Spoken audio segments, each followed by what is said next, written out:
So we're counting the 49 days now of the Omer, the 49 days in between the Exodus during Passover and our receipt of the Torah at Mount Sinai on Shavuos. During 33 of those 49 days, we have the custom to observe certain signs of mourning, like not shaving, to remember the tragic deaths of thousands of the students of the great sage Rabbi Akiva. But that's not why we're counting 49 days.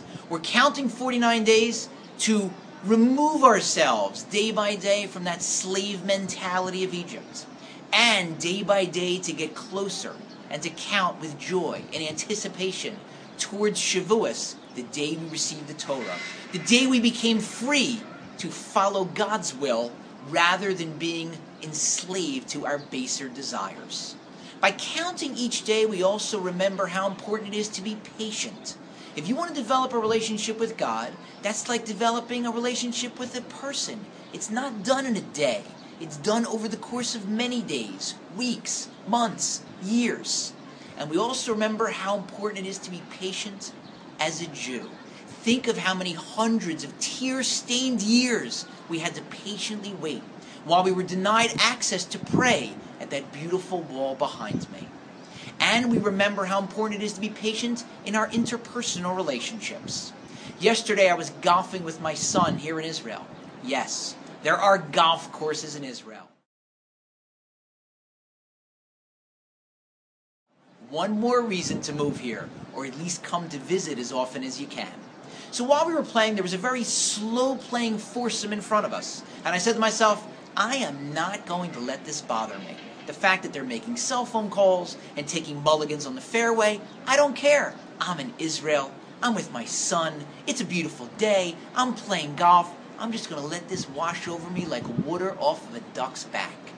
And my reverie was interrupted suddenly by the shout of, "Tazuz! Move!" And I turned, and there was a fellow on the fairway adjoining mine, playing behind me, screaming at me to move, to hit my ball. So being the paragon of patience that I had decided to be for the day, I turned to him and very gently explained that there was a foursome in front of us, and that's why I wasn't able to hit.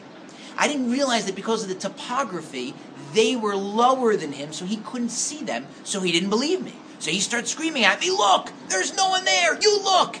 At which point, patience went out the window, and I suggested to him where he ought to look, and the next thing you know, his playing partners were separating us from further hostilities or fisticuffs. And I was so upset that I let the slings and arrows of this knucklehead pierce my skin instead of ducking them and letting them fall helplessly to the ground. I blew that day's lesson of patience, and that's a shame. Because when you blow a day, it's gone. Time, not money, is our most precious resource. And that's what we're doing when we're counting those 49 days. Remembering how important it is to make every day count. If you're the same person at 30 that you were at 20, you've wasted 10 years. If at 40, you're still banging on the table and screaming and crying every time you don't get your way, just like you did when you were 5 years old, then you've lost 35 years. We have a custom during the counting of the Omer to remind each other, remind our friends and our relatives to count every day's number. And when we say to each other, "Did you count today?" what we're really saying is, "Did you make today count?"